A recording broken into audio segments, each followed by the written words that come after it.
Olá, pessoal. Meu nome é Rosângela e hoje nós vamos conversar um pouco a respeito de resenha crítica. Sim, isso mesmo, resenha crítica. Então, o mundo acadêmico, ele é um mundo que é marcado por muitas leituras, né? O mundo acadêmico, ele tem por grande característica um volume alto de leitura e o acadêmico, ele precisa não somente saber interpretar, compreender, relacionar os textos, como também escrevê-los. E a resenha crítica, ela envolve esses dois momentos. Ele envolve não somente a compreensão e análise de literaturas, como também uma boa síntese escrita, né, como resultado dessa leitura realizada. Então, como vocês bem sabem, vocês estão participando de um processo seletivo da FAETAD e um dos requisitos é exatamente a resenha crítica. E aí você pode estar me perguntando, mas Rosângela, por que resenha crítica? Por que eles resolveram avaliar como resenha crítica? Na verdade, eu não sei, porém eu tenho uma minha hipótese. E a minha hipótese é que eles querem verificar se o candidato realmente tem condições de ler, compreender, interpretar textos longos, né? Pois o livro é bem volumoso, e além de saber ler, também saber comunicar da forma escrita, que é o que a gente chama de síntese, né? Então, durante esse tempo que nós vamos estar conversando aqui, vamos estar tirando algumas dúvidas, né? E incentivando vocês a entrar no mundo da academia, dessa vez através da literatura escrita. Né? O meu objetivo aqui é incentivar vocês a escreverem sem medos, porque não é um bicho de sete cabeças, né? A escrita científica, ela é um pouco diferente da escrita cotidiana, porque ela exige alguns requisitos, e esses requisitos da linguagem escrita científica, ela é normalizada por uma associação. Cada nação tem sua associação. No caso, aqui no Brasil, nós temos a Associação Brasileira de Normas Técnicas, conhecida como ABNT, né? E o que marca a escrita científica aqui no Brasil é exatamente a obediência às regras dessa ABNT, que a gente vai estar conversando hoje com vocês. Então, o primeiro passo é exatamente saber o que é uma resenha crítica, a definição, né, científica da resenha crítica. Nós temos aí no nosso slide exatamente uma definição muito simples, né, muito objetiva, que a resenha crítica é a análise e interpretação de um texto. Então, essa foi a definição mais curta, mais objetiva que eu encontrei para trazer para vocês. É você saber analisar, interpretar e, obviamente, escrever o resultado dessa sua interpretação. Então, isso é que caracteriza a resenha crítica. Porém, existem alguns elementos que é importante a gente estar discutindo aqui nesse nosso encontro. Então, ela é muito mais do que um resumo informativo, como vocês estão observando aí no slide, né? Pode trazer ideias e referências complementares, além de, obviamente, a crítica.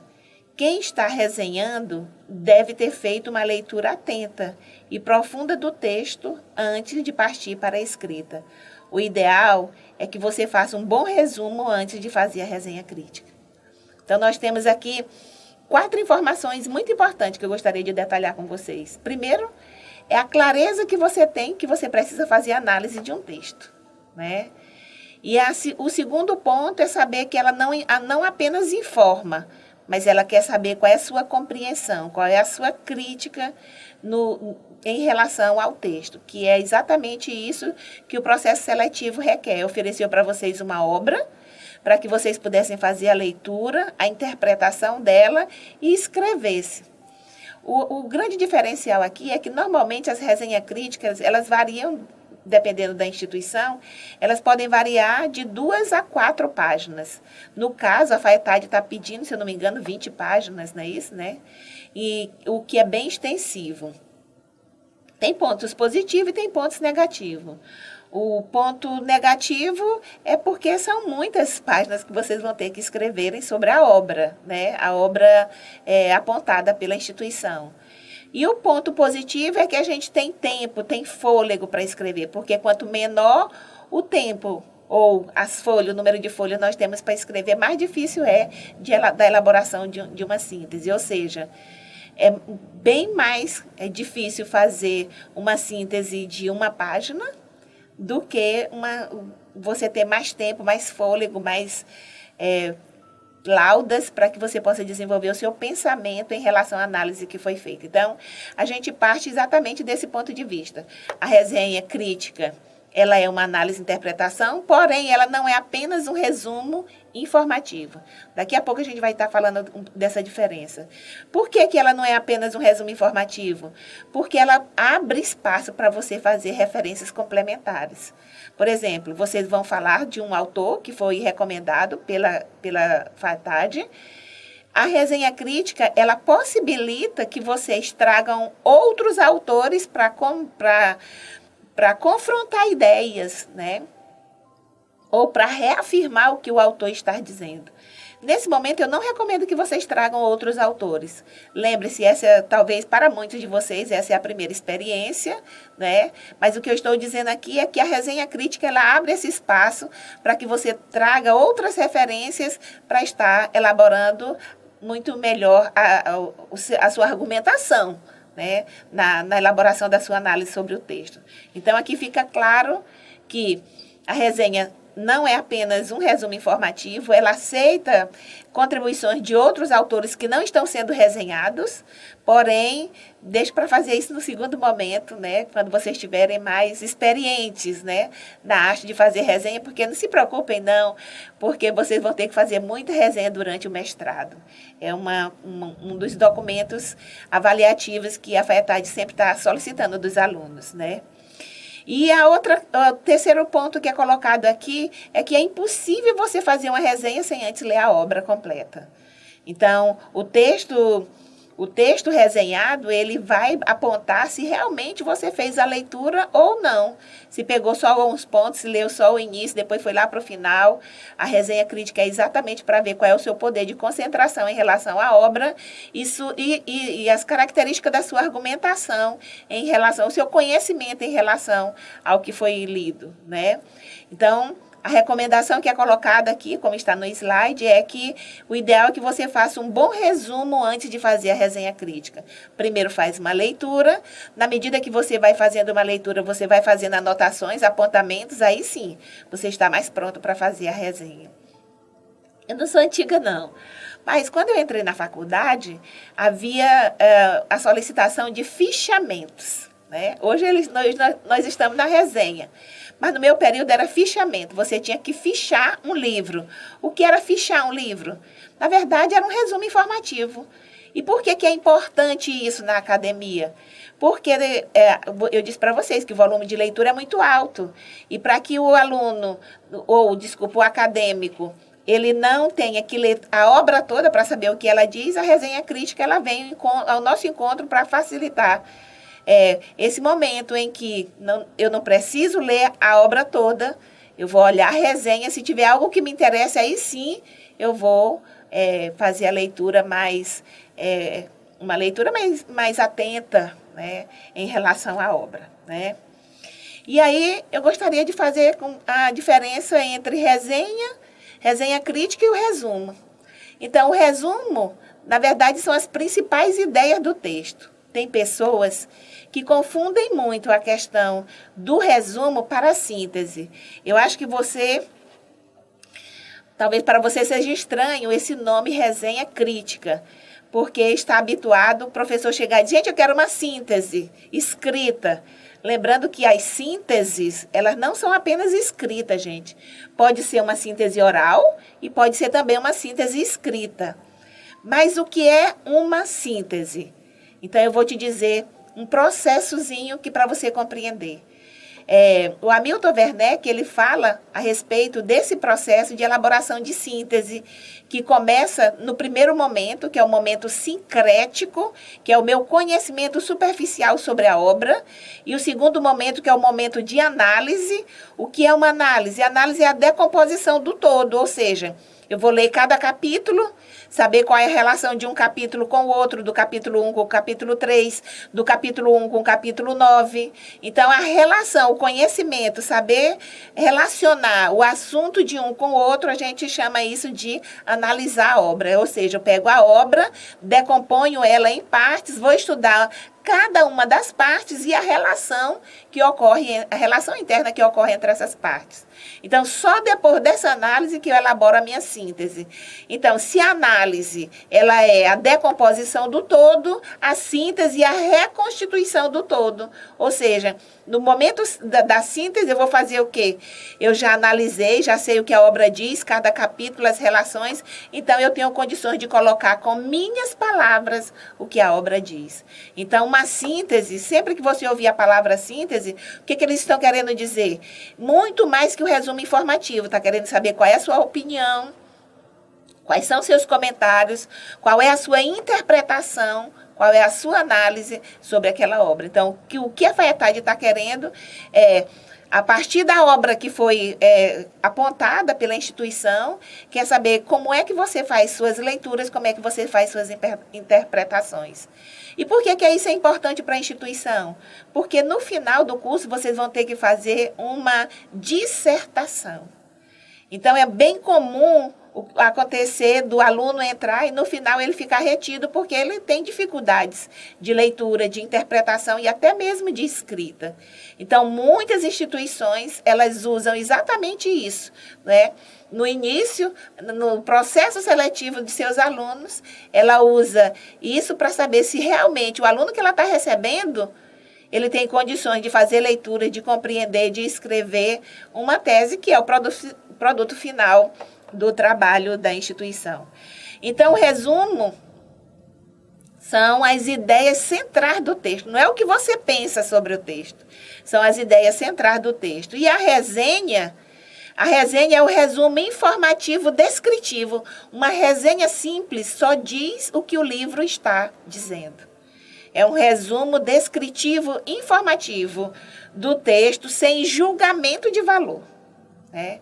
Então, a resenha simples, ela só informa e descreve. Olha a palavra, informativo, descritivo, informa e descreva. Ela não analisa e nem interpreta. Não tem nenhum julgamento de valor. Porém, a resenha crítica tem esse diferencial. Qual é o diferencial? É exatamente que é necessária a elaboração da síntese do texto. E aí eu acabei de dizer para vocês o que é uma elaboração de uma síntese. Envolve um processo que parte do que você conhece, que são os dados iniciais, o encontro com a obra, a análise, que é a decomposição do todo, e aí você tem condições de reconstituir o todo a partir de suas próprias palavras, como diz aí o slide, né? A resenha crítica é a síntese do texto que exige interpretação e avaliação do resenhista. A síntese é o resultado dos dois momentos, síncrese e análise. Então, ficou claro aí, gente? O resumo são as ideias centrais do texto que você precisa fazer de elaborar a síntese. A resenha, uma resenha simples, é só um resumo descritivo e informativo, sem julgamento de valor. Porém, a resenha crítica, ela exige de você uma interpretação, né? Uma análise, um julgamento de valor sobre a obra que está sendo indicada para vocês, né? E aí eu gostaria que vocês prestassem atenção nesse slide, né? Porque para que a gente possa fazer uma síntese, a gente também tem que saber extrair as ideias centrais de um texto. Então, eu trouxe para vocês um parágrafo do próprio livro que foi indicado, Neemias, né? O livro de Neemias que foi indicado para vocês. Eu peguei um parágrafo, coloquei aqui só para mostrar para vocês que em um parágrafo existem frases núcleo e existem frases secundárias, ou seja, que servem apenas para explicar melhor o sentido da frase núcleo. Então, como vocês podem ver aí, tem um parágrafo. Vou ler esse parágrafo e vocês podem observar que algumas frases elas estão sublinhadas. Aliás, esse tipo de comportamento é bem normal entre nós. Nós estamos lendo um texto e a gente está riscando. Até mesmo na Bíblia, né, a gente risca aquelas palavras que são as mais importantes, que a gente chama de palavras-chave, para que depois a gente possa ter uma ideia de falar sobre todo o assunto. né? Na verdade, a gente termina de uma maneira bem empírica, realizando uma síntese. Então, olha o que o texto diz. Comecei a falar do que aprendi em Neemias com um grupo de homens e mulheres de empresa há uns 15 anos. Estes estudos informais foram mais tarde ampliados para incluir seminários de pastores e retiros de missionários nos Estados Unidos e no Canadá, bem como palestras expositivas mais populares dirigidas àqueles que se preparavam para o ministério em faculdades e seminários teológicos. Então, isso aqui é um texto do prefácio do livro que foi apresentado para vocês. Mas de todo esse parágrafo que foi colocado aqui, pode ser uma frase, pode ser palavras-chave, né, que vão dar uma ideia, um sentido completo do texto, que é exatamente esse que foi sublinhado, né, que o autor, todo o livro dele, ele vai dizer o que foi que ele aprendeu com o livro de Neemias e a experiência profissional dele quando ele aplicou as lições que ele aprendeu com Neemias e que foi tão importante que ele avançou. Ele não somente falou para colegas, né, através de encontros informais, como também chegou a fazer palestras em seminários, né, e em faculdades teológicas. Então, como vocês podem ver, o que está sublinhado aí são as ideias centrais do texto. E para a gente chegar nesse estágio, a gente precisa de treino. E treino vai depender só de você, do que você é capaz, né? Da sua força de vontade, do seu esforço próprio de encontrar, né, as ideias centrais. Eu sei que isso você faz muito bem, porque como pregador da palavra de Deus, o cristão sempre faz isso. Ele não pode ler a Bíblia toda, então ele marca palavras-chave para trazer à memória dele o sentido que ele deseja abordar na sua argumentação. Então, como é colocado aqui, está sublinhado falar do que aprendi em Neemias, estudos informais ampliados para incluir seminários de pastores e retiros de missionários, palestras expositivas mais populares. Então, eu posso falar sobre esse parágrafo sem ler o parágrafo todo, só me atentando para quê? Para as palavras-chave, que são as ideias centrais do texto. Agora, olha, gente, quero dizer para vocês, tenham muito cuidado na elaboração de uma resenha crítica, porque vocês não podem dizer o que o autor não disse. Eu sou professora, né? E é comum a gente pedir para um aluno ler um texto e na hora que ele vai falar sobre o texto, ele joga outros assuntos que o texto nem está dizendo, nem tá referindo, nem está criticando, nem está analisando. Então, se vocês querem uma aprovação nesse processo seletivo, vocês devem se ater ao texto que foi indicado. É o que interessa para o avaliador da FAETAD. A FAETAD quer saber o que você entendeu sobre a leitura do texto. Não fique divagando em outros pensamentos com outros autores, o que você acha, não o que o texto está dizendo. Então, esse exercício de fazer resenha crítica, ele é muito bom, porque ajuda, né, o aluno a buscar, né, se concentrar, por isso que fala que é uma leitura atenta, porque tem que se concentrar no que de fato o autor está dizendo, né? Então eu vou conversar com vocês algumas dicas, né, que elas são importantes, né, para você identificar essa frase núcleo, ou como é chamada, né, na gramática de tópico frasal. Né? Um parágrafo ele pode ser grande, porém, existem os tópicos frasais. E esses tópicos frasais, ou frase núcleo, tanto pode estar no início do parágrafo, como pode estar no final do parágrafo, como pode ter frases soltas, como palavras-chave soltas, como aquela que eu me referi anteriormente para vocês.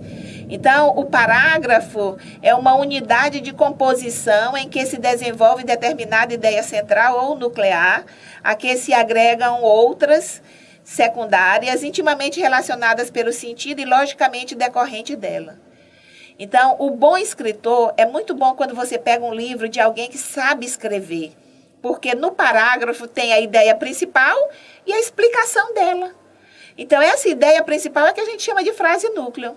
Então, quando vai elaborar um parágrafo, até na escrita é bom que você atente para isso, que um parágrafo ele é uma unidade com sentido completo, né, com a composição, tem uma ideia central e tem a explicação né, a argumentação daquela ideia principal que você colocou, né?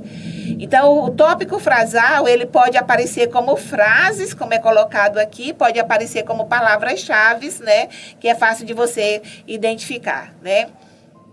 Essa frase núcleo ou tópico frasal, ela serve normalmente para introduzir o assunto, vindo como abertura do parágrafo, como eu disse para vocês. O tópico frasal pode vir no início do parágrafo. Pode também representar uma síntese do parágrafo, fracionando verdadeiramente como sua conclusão. Alguns parágrafos dispensam o tópico frasal, diluindo a ideia central dos vários pensamentos que o compõem. Ou seja, como eu falei para vocês, o tópico frasal ele pode vir no início da frase, pode apenas representar uma síntese, um pensamento, como é colocado aqui, cuja ideia central está diluída na discussão, na argumentação do que é colocado. Não aparece a palavra, mas indica, né, sinaliza a ideia central dos pensamentos que o compõem. E olha aí o exemplo que eu trouxe para vocês de um tópico frasal no início do parágrafo. Vamos ler juntos? Diz o seguinte, né? A sobrevida do paciente em coma ou de pessoas com doenças incuráveis gerou uma das mais polêmicas discussões éticas da história da medicina. Há os que defendem a espera da morte em nome da vida e os que preferem encurtar a vida optando pela morte digna ou morte anunciada.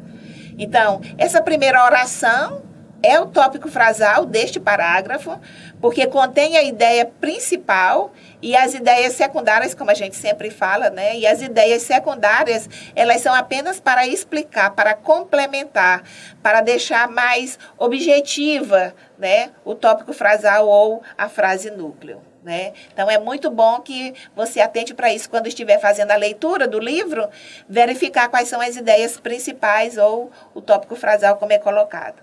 Mas o tópico frasal, ele também pode aparecer no final do parágrafo, que é esse outro exemplo que eu trouxe aqui para vocês, né? Que um parágrafo bem extenso, mas a ideia principal está lá no final. Não pense que está sempre no início, mas ela pode estar no final. Olha o que diz aqui o parágrafo, né? Os esquimós têm diversos nomes para indicar a neve. Para eles, cada tipo de neve é uma coisa diferente de outro tipo. Para os povos da floresta, cada mato tem um nome específico. Os habitantes do deserto têm nomes diferentes para dizer areia, conforme as características específicas que ela apresenta. Para conviver com seu meio ambiente, cada povo desenvolve sua cultura com palavras distintas para diferenciar as sutilezas do seu mundo. Quanto mais palavras distinguem das coisas que as rodeiam, mais rica é a cultura de uma população. Então, como vocês podem ver, o autor deste parágrafo, ele resolveu deixar a ideia principal, né, de todo o parágrafo no seu final, por isso que é chamado de tópico frasal conclusivo, né? E aí trouxe para vocês mais um exemplo, que é do tópico frasal diluído no parágrafo, como eu disse para vocês, né? Apresentando palavras-chave, né? Como o primeiro exemplo que eu trouxe para vocês do autor do livro. Esse parágrafo diz o seguinte: em 1990 eu fabricava pulverizadores e motosserras para a produção agrícola. Um dia levei 20 equipamentos para teste de potenciais clientes no Espírito Santo. Espírito Santo aqui é o estado, né? Durante 2 horas, minhas máquinas derrubaram árvores. A queda de um jacarandá de 250 anos me fez parar. Até hoje, não esqueço o barulho daquela árvore tombando. Foi uma visão impressionante. A partir daí, decidi que minhas invenções deveriam servir à natureza e não destruí-la. Então, como vocês podem ver, como está sublinhado aí, né, até em negrito que eu coloquei, né, nesse parágrafo, a ideia central deste parágrafo está diluída dentro do parágrafo e é você, como leitor atento, que deve, né, destacá-las, né? Destacá-las. E eu recomendo que seja escrita do lado. Eu sou muito dependente da escrita, né? Por isso que eu sempre recomendo aos meus alunos que, na medida que eles forem lendo, eles fazerem sinais no texto para depois estar conversando sobre ele, né? Bom, a resenha crítica, né? Ela não é só a leitura, né? A gente viu aqui, né, anteriormente, o que eu coloquei para vocês, que a resenha crítica é muito mais do que um resumo informativo. É um resumo como resultado de uma análise de interpretação. É um resumo com julgamento de valor, né? Então, para escrever a resenha e para que ela de fato seja científica, ou seja, para que a sua escrita seja científica, você precisa observar as normas da ABNT, Associação Brasileira de Normas Técnicas. E a norma que regulamenta a citação bibliográfica, que é o que nós vamos precisar para fazer a resenha, é a NBR 6023. Ela é de 2002 e sofreu a alteração agora em 2018. Então, nós temos uma atualização dessa NBR, que é NBR é norma brasileira. Por que é norma brasileira? Porque, como eu disse para vocês, cada nação tem a sua associação para padronizar. E por que é necessário padronizar? É o seguinte, amados, olha, vou dar aqui um exemplo. A blusa que eu estou usando, o tamanho dela, né? Que infelizmente é GG.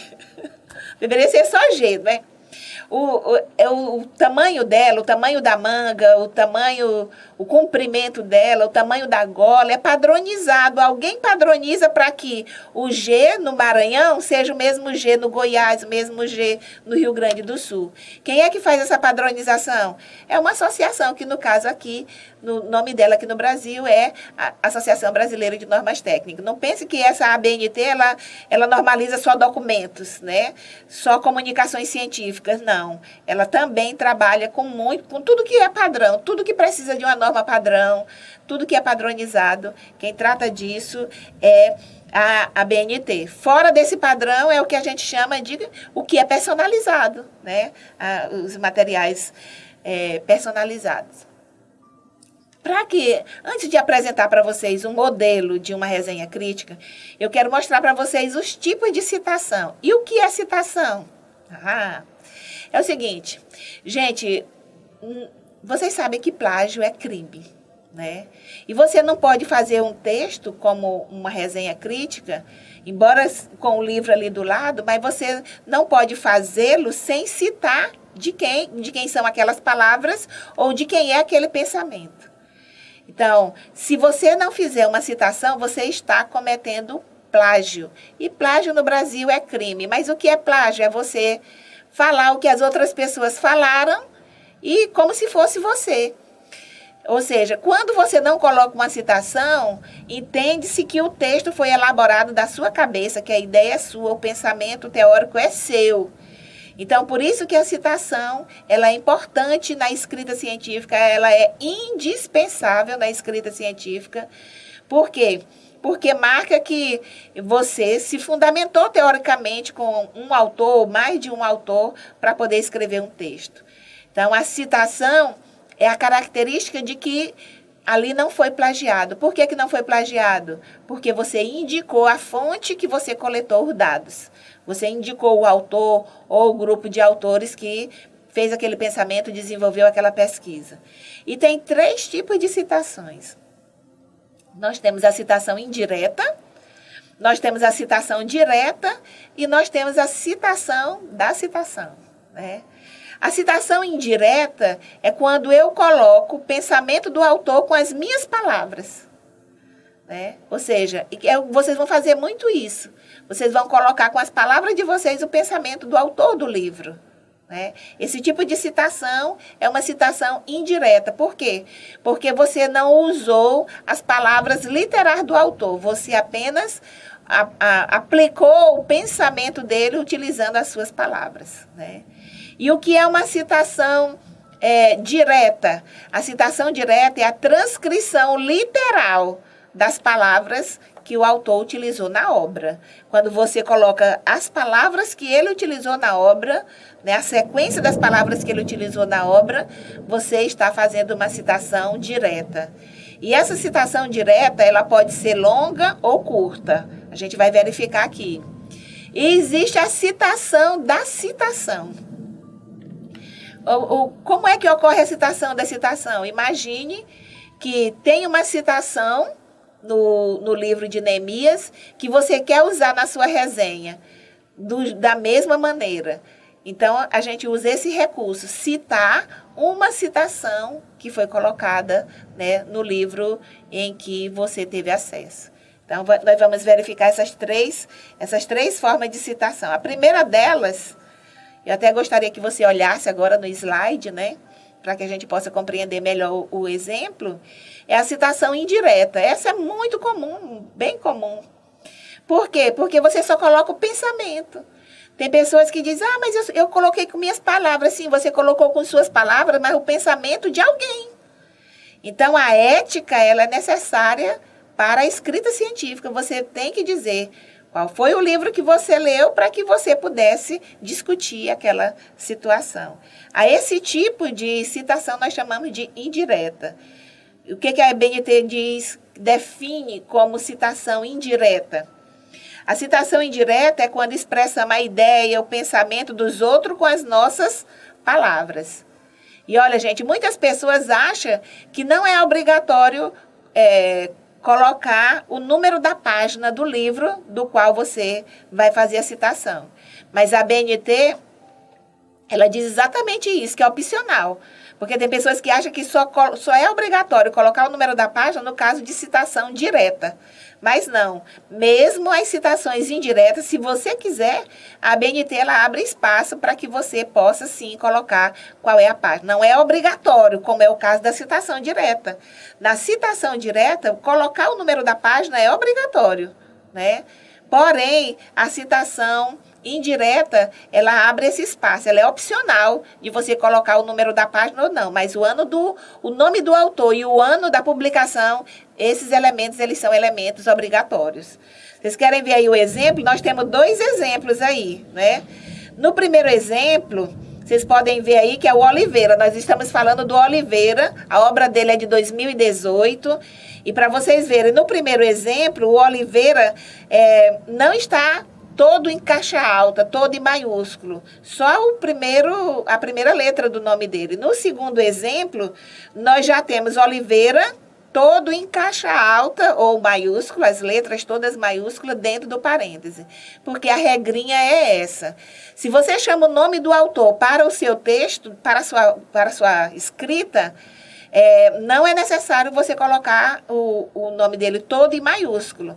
Mas se você não chama o nome dele para a sua fala, e é obrigatório você colocar a citação indireta, então você coloca o sobrenome dele dentro do parêntese maiúsculo. Isso não é regrinha, não pode esquecer.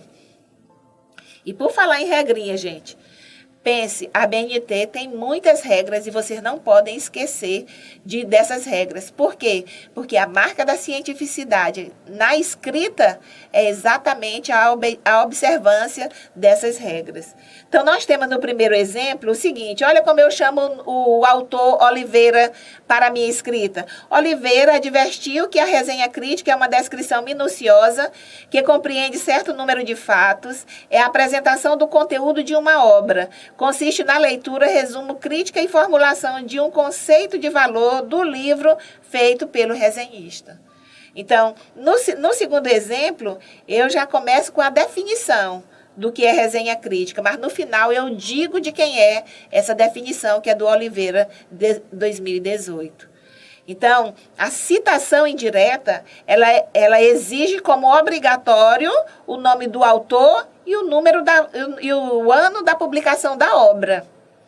Eu não estou com a obra aqui porque eu só recebi em PDF, senão eu ia apontar para vocês agora, né? Eu não consegui a impressão dela, mas vocês devem ter ela impressa aí, né? Nesse caso aqui, esse exemplo que é colocado, é exatamente para você ver que quando você chama o nome do autor para a escrita, que é o caso do primeiro exemplo, Oliveira advertiu que a resenha crítica eu estou chamando o nome do autor para a minha escrita, então só a primeira letra é maiúscula, mas é obrigatório você colocar o ano da publicação da obra dele, da obra que você está se referindo. E é interessante também vocês perceberem o seguinte, que quando você não usa o nome do autor, não traz o nome do autor para a sua escrita, ainda assim é obrigatória a sua indicação no momento, até no momento em que você termina o pensamento do autor, que é o caso aqui do segundo exemplo, quando nós colocamos Oliveira 2018. E eu acho que vocês já perceberam que eu aproveitei a citação indireta para trazer mais informações sobre o que é uma resenha crítica, né? Que é uma descrição minuciosa, né, dos fatos, né, a apresentação da obra, né, do conteúdo da obra. Portanto, ela vai exigir uma leitura crítica, né, e a formulação de um conceito de valor do resenhista. Então, você, como resenhista, tem que saber que a resenha crítica não é apenas um resumo informativo descritivo, mas que o que vai ser muito importante, que vai ter um peso importante, é exatamente a sua capacidade de interpretar e escrever essa interpretação. O outro tipo de citação é a citação direta. E eu disse para vocês que a citação direta, ela se divide em citação direta curta e citação direta longa. A citação direta curta, como eu disse para vocês, toda citação direta, ela é a transcrição literal das palavras do autor. E se a sua transcrição for pequena, de até 3 linhas, ela fica dentro do seu texto e é chamada de curta.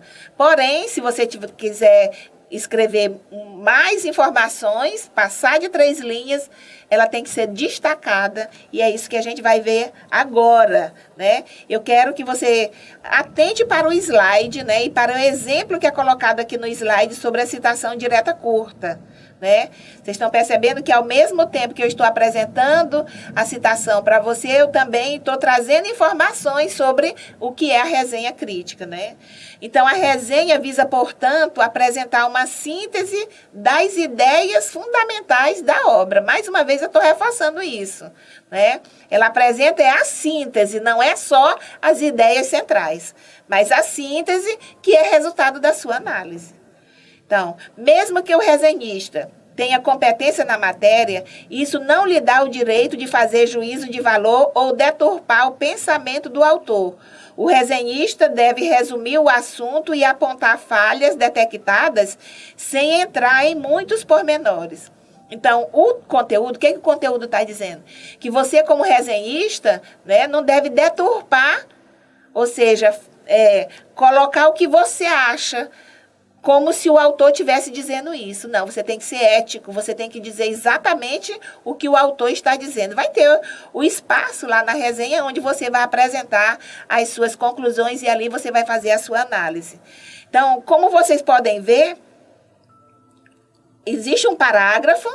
A ideia é que até do início do parágrafo até onde tem deturpar o pensamento do autor, é um texto, é como se fosse um texto meu. E a partir do texto meu, para confirmar o meu texto, a minha argumentação, eu trago uma citação de um autor que é exatamente para confirmar o meu pensamento, que essa é a função da citação direta, é trazer fundamentação teórica para a sua discussão, né? Então, um texto ele é verdadeiramente acadêmico, portanto científico, se você fazer suas argumentações e confrontar sua argumentação com conhecimentos teóricos, com teorias, né? Com resultado de pesquisas que são organizadas, e isso é feito através da citação. Então, ficou claro, gente, o que é uma citação direta curta? Vocês podem ver que ela tem quase 3 linhas. Por isso que ela está dentro do texto.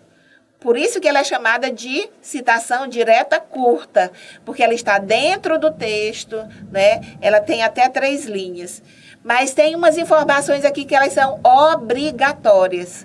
Quais são as informações obrigatórias? O sobrenome do autor, que no caso aqui é Salvador, o ano da publicação e a página. Então, na citação indireta, o número da página é opcional.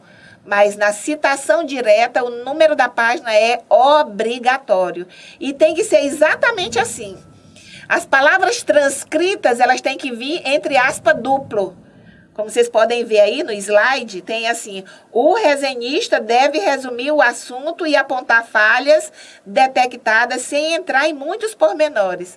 Então, todo texto que não é meu, mas que é do autor que eu estou trabalhando, eu coloco entre aspas, né? No caso aqui o aspa duplo, porque também tem o aspa simples, a gente vai falar sobre isso depois. O aspa duplo é exatamente para dizer que aquelas palavras não são minhas, aquelas palavras são de alguém e eu preciso dizer quem é esse alguém, que no caso aqui é o Salvador, né? O sobrenome dele é Salvador. A publicação dele é de 1979 e a página que está escrito essas palavras é a 54. E por que é necessário colocar isso? Porque qualquer pessoa pode pegar essa obra e ir direto na página 54, que vai encontrar a citação que você disse aí. Então, como vocês podem ver, essas informações elas são obrigatórias. Vocês podem ver que as palavras do autor estão entre aspas duplo, o sobrenome dele, o ano da publicação, por exemplo, estão dentro de 2 parênteses, né? O sobrenome tem que ter a vírgula, tudo que está aqui, gente, é obrigatório. Salvador, vírgula, 1979, que é o ano da publicação, vírgula, P.54. Esse P aqui é de página. Por favor, não coloque PAG, porque a sigla é apenas o P e minúsculo. Não coloque o P maiúsculo, coloque o P minúsculo, ponto, e o número da página, fecha o parênteses, e o tal do ponto final. Porque tem pessoas que não colocam o ponto final e ele é obrigatório colocar o ponto final aí, tá certo? E aí nós temos o exemplo da citação direta longa. Como vocês podem ver aí o slide, eu trago para vocês 2 exemplos de citação direta. Ela não é curta, não é longa. Desculpe aí, no slide está curta, mas na verdade ela é longa. Então a citação direta longa, ela é destacada do texto, né? Como vocês podem ver, o texto ele tem 2 linhas, né? Aí destaca-se a 4 centímetros, um recuo de 4 centímetros de parágrafo, com uma fonte menor. Então, se a fonte do seu trabalho ela está sendo digitada na fonte 12, a fonte da citação é fonte 10, é menor e o espaçamento é simples. Ao contrário do texto, que é espaçamento e meio, a citação longa, destacada, obviamente, o espaçamento dela é simples e o texto ele é justificado, como é colocado exatamente aí. Então, eu dei 2 exemplos aí. Vocês podem me dizer qual é a diferença do primeiro para o segundo? Então, no primeiro, eu não chamei o nome do autor para minha escrita. Eu só coloquei assim: para a elaboração de uma resenha crítica são necessários alguns requisitos básicos. Então, não chamei o nome do autor para a minha escrita, mas eu sou obrigada a colocar lá no final. Vocês podem ver que o nome do Salvador, o ano e a página da citação está lá no final da citação. O segundo caso, eu já chamo o nome do autor para a minha escrita, que no caso é o Salvador. É tanto que está escrito, para Salvador, coloco o ano da publicação e a página. A elaboração de uma resenha crítica são necessários alguns requisitos básicos. E vocês viram que eu coloquei o mesmo texto e não repeti o nome dele lá embaixo. Então, o que a BNT diz? A BNT diz que tanto o primeiro caso como o segundo caso, você pode utilizar, são corretos. E o que é errado é você usar esses 2 tipos no mesmo trabalho, no mesmo texto. Então, você vai ter que escolher. Em todas as citações que você utilizar, tem que ser padronizada. Ou você chama o nome do autor para a sua escrita, ou você não chama e coloca embaixo. Ou seja, ou você só coloca embaixo, como está ali o caso, Salvador, 1979, bem no finalzinho da citação, ou você coloca dentro do seu texto. Mas as informações obrigatórias quais são? O sobrenome do autor, o ano de publicação e o número da página. Então, essa é uma citação direta longa. Por que ela é longa? Porque ela tem mais de 3 linhas, né? Então, ela precisa ser destacada e eu posso estar utilizando dessas 2 formas. Só não posso colocar as 2 formas no mesmo trabalho. E aí, nós temos o terceiro caso, que é a citação da citação. E como é que eu posso utilizar uma citação da citação? Imagine que a obra que você está resenhando tem uma citação que você acha que é importante, que você não quer colocar com as suas palavras. Aí o que você vai fazer? Você pode trazer aquela citação para o seu trabalho. Por que é chamado citação da citação? Porque você está citando uma citação da obra que você está resenhando, né? Entretanto, a ABNT, ela ela torna obrigatório algumas pontos aqui, algumas expressões, né? Algumas expressões latinas. Que no caso aqui é apud, né? Vocês podem ver bem no final. Barber, 2005, página 36, apud Almeida, 1989, P34. P.34. Faltou o pontinho ali. O que quer dizer esse apud? Contido em. O que eu estou querendo dizer? Que aquela citação que eu estou utilizando, ela está contida no livro tal, da página tal, né? Nesse caso é colocado aqui, né? Sim. Existem alguns erros frequentes nos textos que vocês vão ter que utilizar, porque vocês vão trabalhar apenas com uma obra, né? E para vocês não ficarem só repetindo o nome do autor, o ano e a página, você pode trocar o nome do autor e o ano por uma expressão que é chamada id e bid, né? Como o texto aí do slide que vocês estão vendo aí, diz o seguinte: a primeira citação de uma obra deve ter a referência completa. Você tem que colocar o nome do autor, né? Na primeira vez que você chama ele para o seu texto. Porém, a partir da primeira, você pode estar utilizando apenas a expressão id e bid, né? O id significando que é o mesmo autor, e o ibid, que significa a mesma obra. Quando você coloca junto essas duas expressões, id e bid, você está querendo dizer, fazendo referência, mesmo autor, mesma obra, que foi citada anteriormente, né? Sobre essas citações e sobre essas expressões latinas, a NBR é a 10.520 de 2002. Então, eu quis trazer para vocês essas expressões exatamente para que você possa auxiliar. Porque na medida que vocês estão escrevendo a respeito da obra, você vai dizer o que o autor disse. Então, para não ficar só repetindo o sobrenome do autor, você pode estar usando essa expressão id e bid. Por que não vai usar só a expressão id? Porque id só significa mesmo autor. Pode acontecer do mesmo autor ter várias obras ou duas obras que você está trabalhando com elas. Então, por isso que eu recomendo que, nesse caso específico, usar a expressão id e bid e somente o número da página. Bom, e agora nós chegamos no propriamente dito, que é exatamente como é a estrutura de uma resenha crítica. Ou seja, como é que ela é desenhada, né, no papel. E nós temos alguns elementos. O primeiro de todos eles são os elementos pré-textuais, que vocês vão ter que fazer, né? O que a gente chama de pré-textual? É tudo que vem antes do sumário. Vocês vão precisar de uma capa e de uma contracapa. Eu vou mostrar para vocês o modelo que eles exigem, né? Como vocês sabem, eu já fiz o mestrado lá, e eles dão um modelo, né, para que a gente possa seguir. E eu vou passar esse modelo para vocês. É super simples, né? Então, esses elementos pré-textuais é exatamente para você informar de que trata, né, o trabalho, que no caso você vai dizer que é uma resenha crítica que foi elaborada para o processo seletivo do mestrado em teologia. A resenha em si mesma, ela começa com o título, né? Que você coloca o título centralizado, né? E com o subtítulo, se houver, no caso, né? No caso aqui, eu ofereço para vocês até uma sugestão de título. Se você quiser colocar o título do livro, pode colocar. Vocês estão livres para fazer qualquer coisa. Eu coloquei aqui só uma sugestão. Como título, o seguinte: resenha crítica da obra tal, escrita por fulano. Só isso, como título centralizado, né? Não tem ponto final, gente, por favor. Se o avaliador pega um título com o ponto final, vai dizer logo que você não tem muito conhecimento sobre escrita científica. Então, título não tem ponto final, né? E aí, quais são os tópicos, né? Quais são os tópicos de uma resenha crítica? Varia muito de instituição para instituição. Cada instituição, se quiser, pode oferecer o modelo. Existem as informações que elas são obrigatórias, que é a que eu vou apresentar aqui para vocês, né?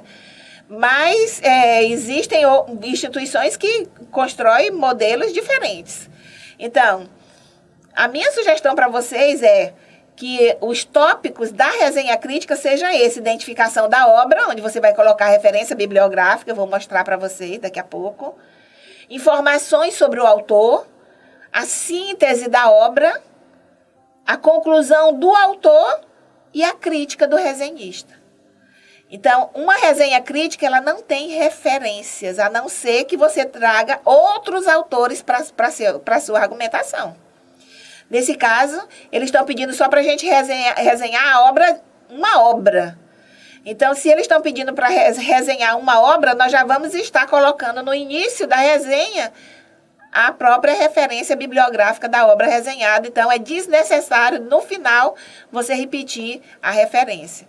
Aí, lembre-se, quando é que eu vou colocar referências bibliográficas numa resenha crítica? Só se você trouxer outras obras para a sua resenha, né? Então, como vocês podem ver aí no slide, quais são mesmo os elementos que compõem a estrutura de uma resenha crítica, os elementos pré-textuais e a resenha propriamente dita, que é composta de quê? Do título, da identificação da obra, das informações sobre o autor, da síntese da obra, da conclusão do autor e a crítica do resenhista, né? Então, como vocês podem ver, o próximo slide, ele traz em linhas gerais os elementos pré-textuais. O que a gente chama de elementos pré-textuais? Aqui nós temos uma capa e uma folha de rosto, ou contracapa, como queiram chamar. No caso, eu trouxe exatamente aqui, eles pedem lá, que começa com o slogan da instituição, FAETAD, eles querem que coloque essa figura aí. Embaixo, o nome da instituição, no caso, Faculdade de Educação Teológica das Assembleias de Deus. Em seguida, o nome do autor, o seu nome, colocar aí centralizado. Em seguida, o título e embaixo a cidade de entrega do trabalho e o ano em que ele foi elaborado. Então, como vocês podem ver aí, não sei se eu coloquei Bacabal, mas eu acho que, no caso, aí vocês vão ter que colocar Pedreiras. Já foi o hábito mesmo de colocar Bacabal aqui, né? Então, vocês podem ver que o título da resenha está exatamente no meio da página. Eu tive o cuidado de, nessa figura, como vocês podem ver aí no slide, tirar a foto da página inteira para que vocês possam ter uma ideia, né, da normalização mesmo da folha. Normalmente, o que a gente utiliza? 3 centímetros para o lado, a margem esquerda, e margem superior. E 2 centímetros para a margem direita e margem inferior. Então, como vocês podem ver, o título está exatamente centralizado e o nome do autor está exatamente no meio, entre o nome da faculdade e o título. Está bem proporcional. Isso é a capa. A contracapa, ela não tem mais o slogan, ela só tem o seu nome. A primeira linha é colocar o seu nome centralizado, em seguida o título, e embaixo a cidade e o ano de publicação. Mas tem um diferencial, que é o que a gente chama de natureza do trabalho, que são essas letrinhas pequenas que vocês estão olhando aí. Essas letrinhas pequenas a gente chama de natureza do trabalho, porque é aqui que a gente identifica qual é a natureza do trabalho, que no caso de vocês é a resenha. E aí eu coloquei resenha crítica elaborada como requisito básico de avaliação no processo seletivo do mestrado em Teologia da Faculdade de Educação Teológica das Assembleias de Deus, FAETAD. Então, aqui é onde a gente coloca a natureza do trabalho, né? Bom, o que nós recomendamos, né, para a digitação? Já falei alguns pontos a respeito disso. Nós recomendamos, primeiramente, a fonte. A fonte, ela tem que ser Arial ou New Roman. Por quê? Porque essas fontes, elas são fontes básicas. Todo computador tem essas fontes aí. Não vai colocar, essa fonte é linda, eu amo essa fonte. Nada a ver, gente. O trabalho é científico. Se você colocar uma fonte diferente, que não tem em todos os pacotes de Office, o que vai acontecer? Na hora que o avaliador abrir o seu trabalho, perde toda a formatação dele. Então, é obrigatório, né? Alguns trabalhos, por exemplo, quando a gente participa de algum congresso, que a gente quer submeter artigos para aprovação, a instituição diz logo quais são as recomendações para o trabalho, que é exatamente para padronizar todos os trabalhos que eles vão receber. No caso aqui, eu recomendo para vocês, não é a instituição, eu que recomendo, porque é usual, né? Fonte Arial ou Times New Roman, tamanho 12, né? Tem gente que coloca tamanho 16, porque para dar logo as 20 páginas, não faça isso, porque se você sai totalmente da padronização, né? Vai ser um elemento contrário, vai ser um tiro no pé. Né? Então, use fonte 12, o entrelinhas 1,5, que é entre uma linha e outra, o entrelinha 1,5. O recuo do parágrafo não é 1,5, é 1,25, né? E a margem superior, como eu disse para vocês, superior à esquerda é 3 centímetros e a direita inferior 2 centímetros. E o papel que é utilizado é o papel A4. Ah, Rosângela, então eu vou usar o papel ofício, vou usar o papel carta. Não faça isso. O usual é o A4. E por que eles fazem isso? Porque eles vão arquivar todas as resenhas. Agora, imagine se cada um resolve imprimir a sua resenha num papel que ele deseja. Vai aparecer formato de todo jeito. Então, o padrão é exatamente o papel A4, tá? Bom, e aí nós começamos os tópicos da resenha. Que o primeiro deles é você falar sobre a obra, descrever e identificar a obra. Né? E aí eu coloquei aqui, né? Que é um livro escrito em 18 capítulos, foi prefaciado pelo autor e expõe vivências pessoais a partir de lições extraídas dos 13 capítulos do livro bíblico escrito por Neemias entre os anos de 445 a 420 a.C. Para o autor, esta obra literária é resultado do que ele aprendeu com o texto bíblico supracitado, amplamente estudado em reuniões informais com amigos e em treinamentos sobre pessoas da área de administração de empresa. Então, eu quis colocar aqui algumas informações, né, que eu compreendi a respeito da obra. Não é ainda referência, é exatamente as minhas impressões iniciais sobre a obra. E aí vem a referência. E eu coloquei o nome referência bibliográfica, né, só para que você saiba, mas você saiba que é uma referência bibliográfica, mas a recomendação é só colocar referências, né? Que é exatamente o sobrenome e o nome do autor, né? Que eu não sei pronunciar, né? Só por isso eu vou chamar de Barber, né? Barber Cyril, né? O nome dele é Cyril J. Barber, né? Estou aportuguesando o nome dele, viu, gente? Desculpe aí. E o nome do livro é Neemias e a Dinâmica da Liderança Eficaz.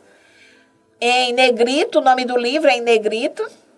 Em seguida vem o nome do tradutor, porque esse livro ele não foi escrito por um brasileiro, nem aqui no Brasil, nem na língua portuguesa.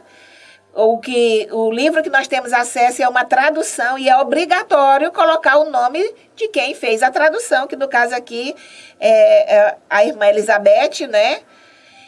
E no caso da versão que foi passada para mim, é a 14ª impressão dessa obra, é a primeira edição, porém é a 14ª impressão. Quando é a primeira edição, gente, não é obrigatório colocar o nome 1.ed. Ou seja, primeira edição. Nós não colocamos. Se você olha uma referência e não tem nenhuma indicação de edição, subtende-se que aquela é a primeira edição. Então, no caso aqui, a 14ª impressão, a cidade de publicação, São Paulo, 2 pontos, a editora de publicação, que eu achava que era Vida Nova, mas só é Vida, né? Mas aqui a gente coloca o nome da editora, vírgula, o ano da publicação e o ponto. Tá? Vocês podem até estar usando essa referência aqui, só tira esse nome Nova, que o nome não é Editora Vida Nova. Eu pensava que era Editora Vida Nova, mas depois eu fui olhar direitinho, é só Editora Vida, né? Então, essa referência é um ponto que é obrigatório na sua resenha. Em seguida, né, eu trago aqui para vocês, no próximo slide, algumas informações de onde eu tirei aquela referência que eu apontei para vocês. Tá aí a capa do livro, que foi colocado para mim. Na capa do livro tem o nome do autor e tem um título do livro. E vocês podem ver que nós temos aqui, em letras bem grandes, o título do livro. Nós não temos subtítulo, o que nós temos é um título, Neemias, e esse I aqui não é subtítulo, né? E a dinâmica da liderança eficaz. Então, nós temos um título. E na página seguinte, é onde eu extraí os dados. Como vocês podem ver, tem várias impressões aí, mas o livro que eu peguei é a de 2005, que é a 14ª impressão, como eu coloquei para vocês. Alguns livros têm uma ficha catalográfica com mais informações. Mas eu creio que esse livro, como a maioria dos livros religiosos, ele não tem muita preocupação em obedecer as regras da ABNT, né? Então, as informações, a gente tem que ir pegando as informações para colocar lá na referência, né? Então, como vocês podem ver, o índice, né, que é um elemento que deve ser um elemento analisado por vocês quando vocês estiverem fazendo a primeira leitura da obra, para verificar que ele tem um prefácio, ele tem uma introdução, ele não tem uma conclusão, porém ele tem 18 capítulos. Então, são informações que você tem que passar na resenha. São informações importantes. Não é preciso você colocar logo no início todos os títulos e subtítulos, não. Mas é importante você dizer que a obra, né, ela prefaciada pelo autor. Vamos voltar um pouquinho aí no slide anterior, não é? Quando eu vou identificar a obra, eu digo assim: este livro, escrito em 18 capítulos, foi prefaciado pelo autor e expõe vivências pessoais a partir de lições extraídas dos 13 capítulos do livro bíblico escrito por Neemias entre os anos de 445 a 420 a.C. Então, como vocês podem ver, só aqui eu trago várias informações sobre a obra. Qual é a boa resenha crítica? É aquela que é objetiva, que traz informações, né, sobre a obra, né? E aí nós temos, né, como nós vimos anteriormente, eu trouxe poucos, como eu posso dizer, poucos tópicos para desenvolver a resenha. Primeiro, identificação da obra, né, como eu colocado, e segundo, vamos fazer a síntese da obra. E aqui eu trago para vocês algumas perguntas que são importantes para dirigir a nossa argumentação, né? Por isso que eu coloquei argumentações necessárias para a elaboração da síntese da obra. Aqui são algumas perguntas que você precisa responder, né, no corpo, né, da sua síntese. Qual é o assunto tratado, né, qual é a relevância, qual é o problema que o autor apresentou, que fonte ele utilizou, se ele utilizou só a Bíblia, qual foi a versão, se ele utilizou outras literaturas, que tipo de escola teórica ele está desenvolvendo, a linha do pensamento, né? Aí outra pergunta, a coerência textual é adequada aos leitores? Qual público a obra foi direcionada? Como a obra foi organizada para facilitar a compreensão do leitor? Vocês estão vendo que essas perguntas que foram colocadas aqui por mim, para direcionar, né, a análise crítica de vocês, elas são importantes, já vai despertando. Quer dizer, eu não vou ler a esmo, eu vou ler com objetivos, com o objetivo de verificar essas coisas. Qual o assunto, qual a relevância, ele é atualizado, tem outras leituras que já foram feitas sobre isso, e esse assunto já foi comprovado que ele não tem muita relevância teológica nos dias atuais, né? E outras perguntas também que eu trouxe para colaborar com vocês. Como os conteúdos foram apresentados? Quais são as ideias centrais por capítulos? Que argumentos foram utilizados para atrair a reflexão do leitor? Quais problemas foram abordados? Que argumentos foram aplicados como forma de superação do problema diagnosticado? As reflexões da obra estão ultrapassadas? Qual sua relevância social? Qual sua relevância teológica? O texto provoca o leitor para pesquisar outras obras? Então, como vocês podem ver, né, essas argumentações que eu coloco é exatamente para que você possa enriquecer a sua análise interpretativa sobre a obra. Eu só gostaria de finalizar voltando no slide, né, no slide que mostra a estrutura da resenha crítica. Então, como vocês podem ver, eu coloquei apenas 5 tópicos para a nossa resenha crítica. Eu acho que é suficiente para que vocês possam passar no processo seletivo. O primeiro deles são os elementos pré-textuais, a capa e a contracapa, conforme o modelo que eu dei aqui para vocês, e a resenha propriamente dita, né? A resenha vai ser composta do título, né? Algumas resenhas críticas, eles chegam a querer que você coloque no inglês e no português. Nesse caso, é uma resenha crítica para uma instituição religiosa que não tem um rigor científico muito grande, né? Não vejo necessidade de vocês traduzirem isso para uma língua moderna, no caso, o inglês, o francês, ou o que vocês conhecerem, a língua que vocês conhecerem, né? Então, por isso que eu recomendei apenas o título. E vocês estão livres para colocar como título ou o nome do próprio livro, ou o que eu sugeri aqui, resenha crítica da obra X, escrita por fulano, sem o tal do ponto final. Título não tem ponto, gente, tá bom? E aí, 5 tópicos apenas para resenha. Nós temos a identificação da obra. Essa identificação da obra tanto leva a própria referência completa, segundo a BNT, como eu disse para vocês, como também informações sobre a obra, que é quando eu coloco que a obra tem 18 capítulos, foi prefaciada pelo próprio autor. Então, algumas informações que elas são importantes, né, para identificar a obra. Depois, informações sobre o autor. Você vai dizer quem é o autor, né, que livros ele já escreveu, né? É muito importante não somente você dizer quem é o autor, qual é um mini currículo dele.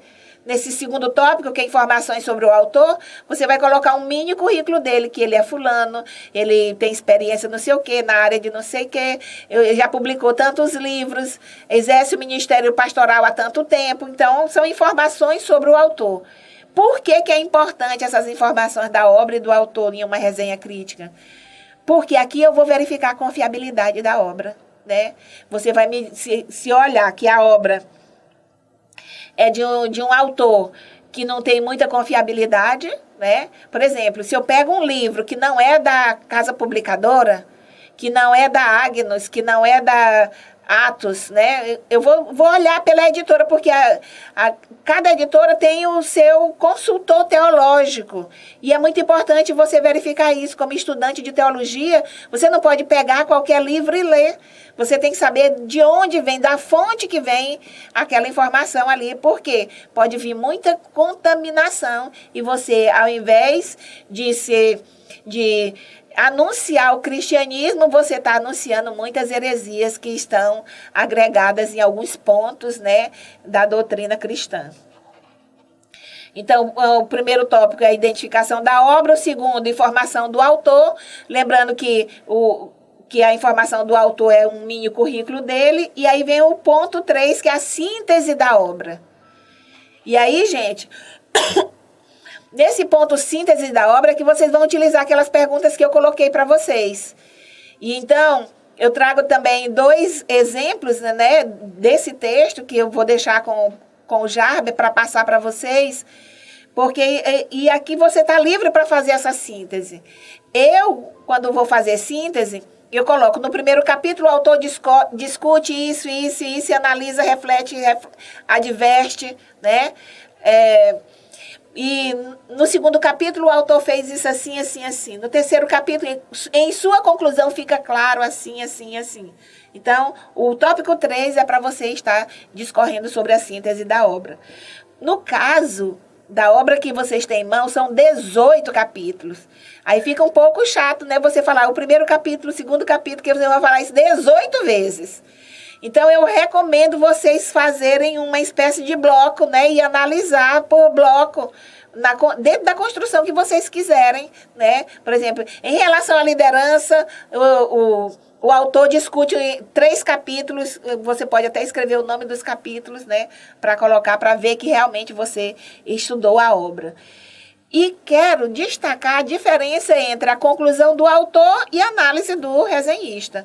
A conclusão do autor é como ele finaliza o livro dele, quais são as considerações que ele levanta, os pontos relevantes que ele levanta, o que ele quer discutir, né? que é a conclusão do autor sobre liderança, né? O que ele vê isso dentro dessa relação com o livro de Neemias. E o ponto 5, que é o lugar de você colocar o seu julgamento de valor. Então, não faça seu julgamento de valor na síntese da obra. Você, na síntese da obra, você vai dizer o que o autor está dizendo. O lugar de você colocar o seu julgamento de valor é no ponto 5, onde você vai colocar a sua crítica. Tá bom? Eu espero que você faça um bom trabalho. O professor Valberto vai estar discutindo o assunto, né, da obra, né? Não sei como é que ele se organizou para apresentar para vocês o conteúdo da obra, mas seria bem interessante ele destacar por bloco, porque já vai facilitar a resenha de vocês, tá bom? Então, bom trabalho para vocês. Quero ver o nome de vocês na aprovação e a gente se encontra qualquer hora. A paz do Senhor.